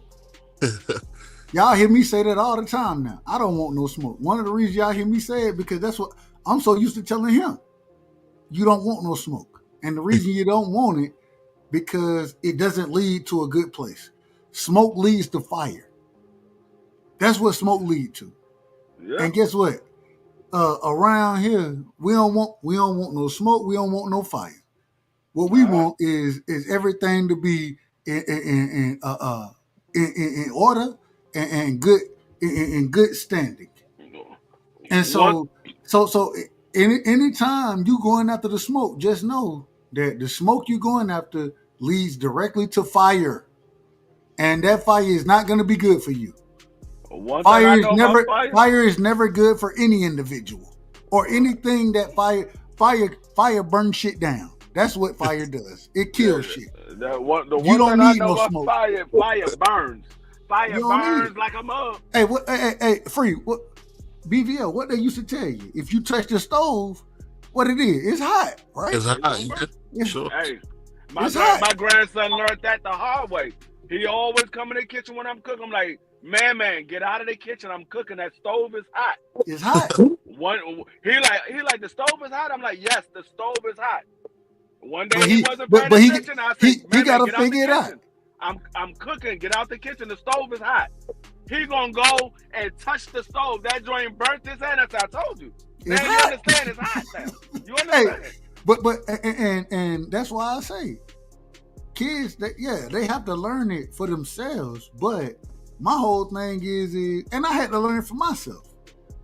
But at the same time, I was raised well enough to be able to learn from my mistakes without it being anything detrimental to my life. Yeah. And so I think that, hey, kids gonna do it. Hey, everybody gotta learn on their own. Everybody does. You can tell. But at the same time, if I can show you the same way I told you the stove hot, you had to go touch that stove, like D Free just said. You had to go touch it to prove it to yourself that it was hot. Okay, that's fine. Well, don't do anything detrimental, and you're gonna fuck up in life. You're gonna do that. But at the same time, don't go touch or don't go do something that jeopardizes your life. Yeah. Right. And see, and this is the thing that I tell my kids all the time. I said, I'm not going to tell you anything that's wrong. Why would I tell you anything that's wrong for you to go out here and do that's wrong? You're a reflection of me. Because the first thing they see, they say, that's Free's son right there. That's Free's daughter right there. That's his grandson. That's his granddaughter. You're a reflection of me. I said, throughout your entire life of you being my child, have I told you anything that I lied about? If anything I told you was a lie? They were like, no. I was like, why would I start lying to you now? If I'm telling you to do something, it's because it's the best thing for you. I'm not going to tell you anything that's wrong. I'm not going to do that. I already been down the road that you going down. I've been down that road. I'm trying to save you. I'm trying to save you from going down some of the stuff I went through. I've been down there. I've been out of the streets. I smoke weed. I've done this. I've done that. There's a lot of stuff in my past that I've done that y'all don't know about. My wife don't know about. My family don't know about. There's a lot of stuff that I've done. But I'm not going to tell you something that's wrong. Trust me, I've been there. I already know. Before you can tell me what's about to happen, I can tell you what's going to happen. Before you can tell me what's about to happen. I love you too much to tell you something wrong. I love you too much. And really, when I'm telling you this, the reason I'm telling you is because I knew my mind state back at that time. Yeah. You don't know what you have no clue what I've been through and what I've done, but everything that you going through, I done been there. So what I'm telling you is what individuals didn't tell me. I'm telling you straight up now. Don't do that shit. Don't do it. Like BBO, you said the way you grew up, you made sure that your daughter would never have to grow up like that. Oh yeah. And when your daughter gets old enough, you go like, nah. Listen, I'm telling you this. I've been in the hood. I am not going to tell you anything that's going to lead you to where you have to live off of the state or live off the government. I'm going to make sure that you doing the right things. I'm going to make sure I put you in the right path. All you got to do is continue down the path that I put you on. If you start to steer off that path and something happens, you better walk your way back to that path. Leave some breadcrumbs so you know how to get back. Hold on. So I want to ask this question. Let me say this before you go. Go ahead. I think one of the hardest things for people to understand, I tell my oldest daughter this now all the time. Hey, I know daddy doesn't seem like he's from the hood. Because, I'll be honest, BVO wears polo every day, and I was laughing to myself. I'll be running around here looking like I'm a preppy. I was somewhere, and I had on some green. I wear polo head to toe. I had on some green socks and a dress shirt on with a green sweater. And I said, I look corny. No wonder she think I from the hood. But I try to tell her all the time, that ain't what you want to do. That's not where you want to be. Because I hated the hood. I hated them brothers I had to catch the bus with. I hated walking home. I hated when you get home from practice, ain't nothing in the fridge but steakums. I hated that. So I mean, I ain't gonna lie to you, BVO. I loved it. So now, you know what I'm saying. And my son, he get to ride the bus and all that kind of stuff, and yeah, I think that's valuable. I think you need to be around your peers. You know what I'm saying. I walked home, and then I started riding the bus. I rode the bus for a year. Then I started being able to drive. So, I mean, it is what it is. But my whole thing is that there were valuable lessons learned growing up around hood niggas. And I say that respectfully. My grandma live in the hood right now. The same house that I grew up in, that's where she stayed. And it's not the best place. My son don't have to grow up in that. We don't stay over there. But at the same time, when we go over there, some of the stuff that I had, people done shot in my grandma's house. You know what I'm saying? Multiple individuals done wrecked their cars. One individual got shot in the car, drove and then ended up driving through my grandma's gate. Another individual running from the police parked this car in my grandma in her yard, shot through the back. You know what I'm saying? Whatever. But she got to deal with the police when people shot in her house. You know what I'm saying? We still you got to deal with the police, but my grandma tell you, man, forget them, man. I paid for this house. This my house. I'm staying right here where I'm at, and she done had the opportunity to leave so many times. She not going nowhere. We know that. We know she ain't going nowhere. Yeah, At the same time, man, I don't want my son around that, and so the same way I went through certain things, I'm trying to put you in a situation you don't have to go through what I went through. But I need you to listen to me so you understand what life can be about and the things that could happen. And I always say, sometimes, I think we try to keep our kids from those situations. A lot of them situations is what created us. Yeah. You know what I'm saying? They built our character. So go ahead, Free. No, I was gonna say, yeah, I had that same talk with my sons, because my sons, when they start to understand what's life about and who their father and mother really are, they always look at us as we always been grown. To them, we always been grown. We always lived this type of lifestyle to them. And my son was like, Dad, you don't know nothing about the streets. I said, boy, I was in the streets before you was in the streets. I know way more about the streets than you know. I said, the stuff that you know, I said, you never been a part of the streets. You never lived in the hood. You're a suburbs kid. You're not a hood kid. You're a suburbs kid. And that's a blessing. And that's a blessing. I like, you might like stuff from the hood, but you're not a hood kid. You're a suburbs kid. I said, trust and believe me, you don't want no part of that life. Trust and believe me, you don't want no part of that life. Because I know, you're my son, I know you. I know what you like, I know what you don't like. You don't want no part of that life. Hey Free, this is a true story. I put this on my son's life. My partner Q, you know what I'm saying? He played football at Georgia or whatever, you know what I'm saying? Played safety, had some knee injuries and shit like that. But me and Q, man, we've been rocking since 9th grade. Right. I bring him through for it was, and this, like I was talking about Aunt Clara, R.I.P. to Aunt Clara. Bring him through, you know what I'm saying, for Christmas one year. Yeah. And my auntie, we sitting on, you know, we over there, you know, at this time we were probably 18, 19, somewhere in there. We just done got to college. So my first time being back or whatever. Q rocking with me, and she said, my auntie say, see what y'all don't know is he from the hood. Yeah, no, he grew up in the hood. Everybody out here didn't grow up in the hood, but he grew up over there on Winding Way. And nobody don't know what Winding Way is. Nobody don't know on the show, but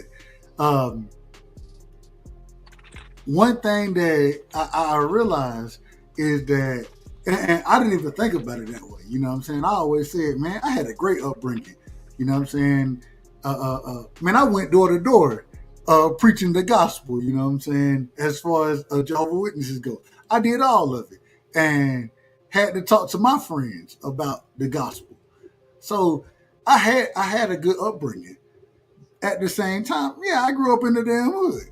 Niggas, y'all didn't never walk. Y'all didn't. I ain't saying y'all, but I walked home every day from let me see, probably the 4th grade to the 8th grade. Nigga, I walked home every day, and it is what you did. You know what I'm saying?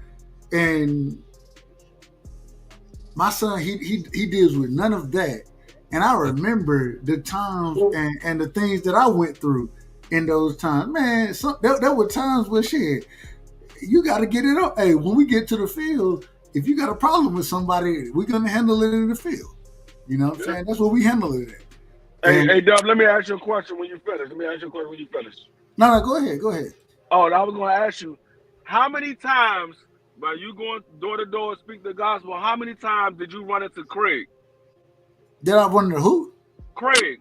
You remember when the Jehovah's Witnesses on a regular so the funniest thing is this, and after a while you understand it. So everybody not gonna answer the door. The first thing most motherfuckers do is do what? Look out the window. Man, niggas would look out the window. You would see them, and they'll see us out there, and they'd be like, "Nah, we ain't answering the door. We good." And it's crazy. My grandma, Miss Olivia, and really it was my grandma, Miss Olivia. That was really how we would rock or whatever as far as door to door goes. But hey, you see plenty of time niggas look out the window and you know they're not gonna answer the door.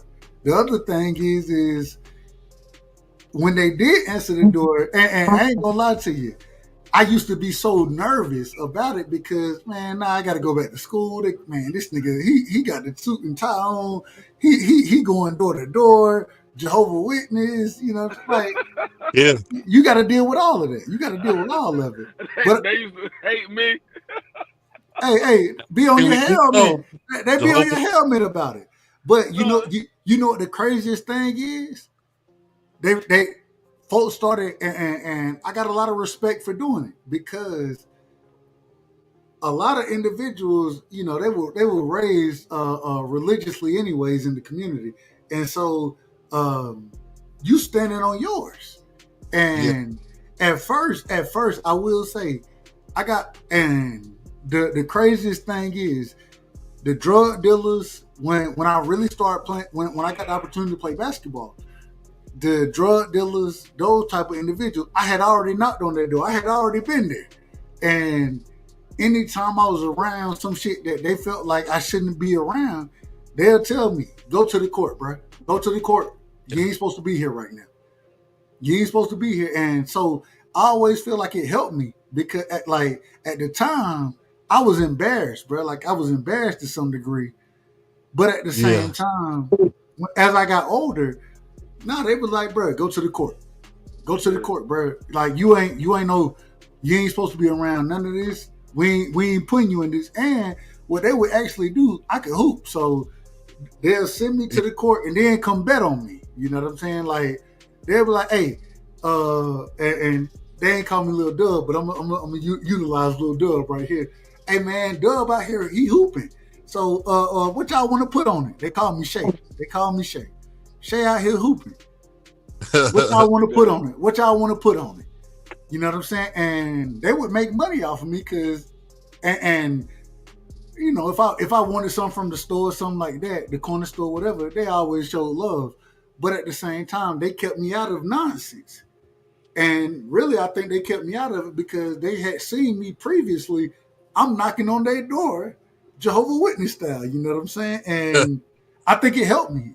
I ain't gonna lie to you. I think it helped me. Every time I see Jehovah's Witness, I be coming home from school or I be coming home from work and they be in the neighborhood and they'll see me walk in the house. As soon as I walk in the house, they come right behind me and knock on my door. Yeah. My mother be like, "Who is that?" I was like, "Man, that's Jehovah's Witness."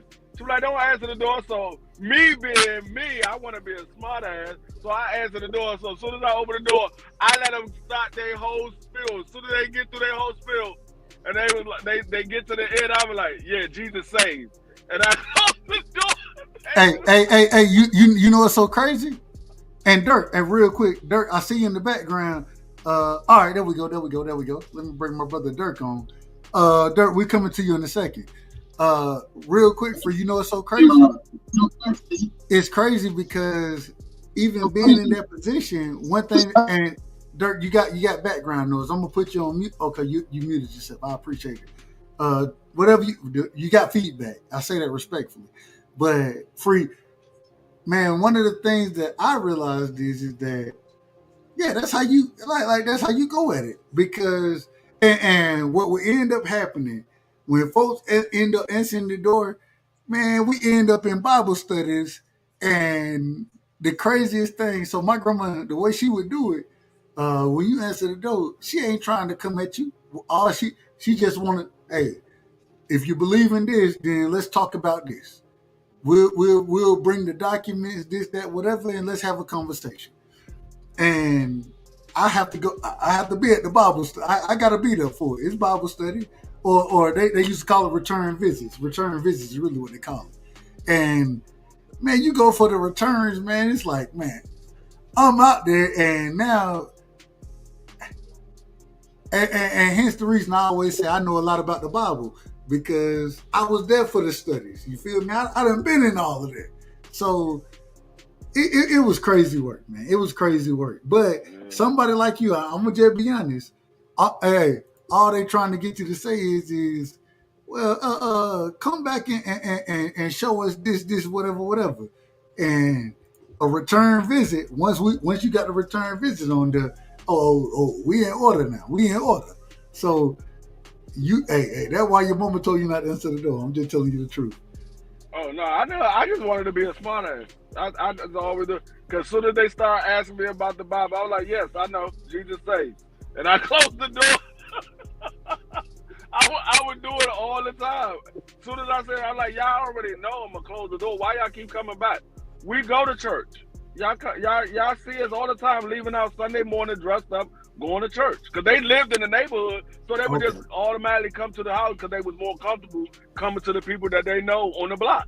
So they will always come through. I'm like, y'all already know we go to church. I got to get my brother Dirk in the building, man. Dirk, welcome to the show, my brother. Give me your opening statements. First things first, mic check, my brother, mic check. You was out of order, and I say it respectfully. You was out of order a second ago. How am I sounding? Mic check. Oh, you sound, hey, you crispy, baby, you crispy. Go ahead, give me your opening statements. Yeah, man. First of all, what's up to you, Dub, and everybody else in the panel? My brother. Yeah. Anthony Edwards and Timberwolves going to the finals. Respectfully. I don't think they beat. I still don't think they beat OKC, man. I think SGA. I think he's the best player in the league right now. No, he's not better than Jokic. I don't know about that. He's not better than Jokic, but he probably the best scorer. Like, I'll give him that. But the best player, that's Jokic. I can agree with it. I can agree with it. Oh, and also, respectfully, your man Devin Haney, stay away from boot tennis. That's gonna be like a car crash. How we got that? I know that ain't even a part of the show tonight. We ain't even brought that up. I know. I just want to rub that.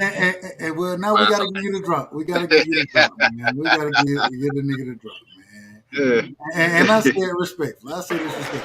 The fuck is wrong with you people? Who raised you? This is outrageous. This is outrageous. Damn, damn, damn. It's a bunch of bull.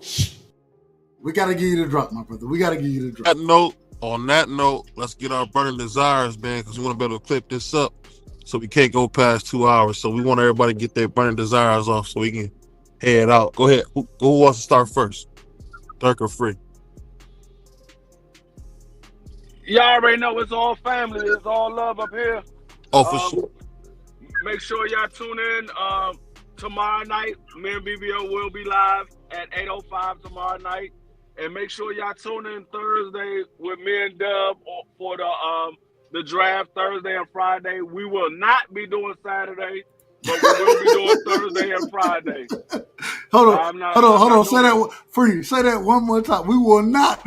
We will not be doing Saturday, but we will be doing Thursday and Friday, the first 2 days of the draft, because those are the most meaningful days anyway. The most meaningful pick is the first 2 days. We will cover the first 3 days. The first three rounds. Excuse me. Yeah, we will cover the first 3 rounds. Also got Claymore Rain tomorrow. Make sure you see my man, Brother Claymore, be in the house. Yep. Make sure y'all we got. Hold on. Night. I appreciate real quick. We got an interview with Claymore, or he just. He's gonna come hang out with us. All right, that's cool. Shout out to Claymore, man. That's my brother. I ain't got no problem with it. Yeah. Claymore has a interesting twist on how he look at boxing. I have no problem with it. That's his opinion of what he believes in certain topics. That's his opinion. I ain't got no problem with him. I ain't mad at it. I will say, hold on. Is that tomorrow night, BVO? Yeah, that's tomorrow night. Man, y'all gonna be out of. Well, I'll pull up. What time we doing that, BVO? What time is that? 8:30? 8:05. 8 o'clock? 8:05? Yeah. All right, we good. Yeah. Because tomorrow we also have the conspiracy show. We will be talking everything conspiracy-wise tomorrow. And I got some things I want to cover. And we done found a way that we can at least play certain drops and those type of things, interviews, without being... And shout out to YouTube. YouTube, this is no disrespect to y'all. Shout out to YouTube. But we have found a way that we can get around some of the nonsense that YouTube tries to do. So, but shout out to YouTube once again. Dirk, man, give me your last words. I apologize, and you pulled up a tad bit late on us tonight, but give me your last words, my brother. And we gotta get you on, man. We gotta get you on more, man. You know, you be out of order the majority of the time. But at the same time, I love your opinion. I think you got a great opinion. You be out of order, but I think you're a brilliant boxing man. I don't really have a closing statement. I think I said what I had to say in the beginning, you know. But yeah, you know, shout out to everybody, you know. Devin, hey Dirk, you still smoking that K2? Devin putting hands on anybody you want to go. Hey, Devin. I don't know if hold on. I want to ask Dirk a question. Oh, go ahead. Hey, Dirk, you still smoking that K2? What kind of question is that, baby? What kind of crazy ass question? Do you smoke K2? Nah. Hold on. We ain't talking about me. What is K2? What is K2? Yeah. Tell us, BVO, what is K2? I'll take that as a yes. No, I'm serious. It's your boy BVO Boxing. It's your boy Dub Right Side. He familiar with this Negro we seen. And we'll be back next Sunday. And we got my man Dirk. We'll be back next Sunday. And we out of here, y'all. Peace. Hit the drop. Hold on, man. What is K2? Hit the drop, nigga. We gone. He must partake in it. He know what it is. Hey, y'all niggas wild, man. I'm just saying. I want to run. And so, my fellow Americans, ask not what your country can do for you, ask what you can do for your country. And we shall overcome. Impromptu celebrations erupted outside the White House. The very word secrecy is repugnant in a free and open society. And we are, as a people, inherently and historically opposed to secret societies, to secret oaths, and to secret proceedings. For we are opposed around the world by a monolithic and ruthless conspiracy that relies primarily on covert means for expanding its sphere of influence. Bigger than five. Bigger than five. Bigger than five. Bigger than five. Bigger than five. Bigger than five. Bigger than five. Bigger than five. Bigger than five. It don't matter. Divorce court, child support, Lou Dort. Bigger than five. OKC, KFC, UFC. Bigger than five. It doesn't matter. Chris Paul, Jake Paul, Logan Paul. Bigger than five. Serge Ibaka, Chewbacca, Waka Flocka. Bigger than five. Tyler Hero, superhero, guitar hero. Bigger than five. You can have hard, you can have a park, you can get a garden. Bigger than five. White side, back side, sunny side. Bigger than five. Phoenix sun, Capri sun, the sun about to set. Bigger than five. Bigger than five. Bigger than five. Bigger than five. Bigger than five. Bigger than five. Bigger than five. Bigger than five. Bigger than five. Bigger than five. Who you gonna put on Luke? What happened? I just got my hair done 2 days ago and she put grease in my shit, so the shit was like, you know, like when you sweating and things like that and the grease come in my face, it burnt my eyes type shit. Damn, why y'all booing like I'm saying bullshit? Like this is real facts. Come on, man. I just got my hair done 2 days ago. Swing the wind, it's gone. I just got my hair done 2 days ago. I just got my hair done. And she put grease in my shit. I just got my hair done 2 days ago.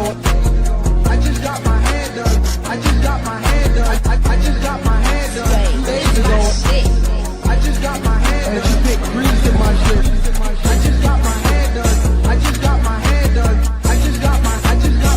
I just got my hair done. I just got my hair done. I just got my hair done. Why y'all booing like I'm saying bullshit? Like this is real fast. Like this is real fast. Why y'all booing like I'm saying bullshit? Like this is real fast. It burnt my eyes. Like this is real fast. I just got my hair done 2 days ago. I just got my hair done. I just got my hair done. I just got my hair done 2 days ago. You can't fight the power of Gervonta Tank Davis. What a scintillating display. Well, you question Deontay Wilder's power. The proof is in the banana pudding as he just turned the lights out. Cool boy Steph Stephen Fulton Jr. The Ennis Express is a runaway train. Ladies and gentlemen, fighting out of Las Vegas, Nevada, here is the skill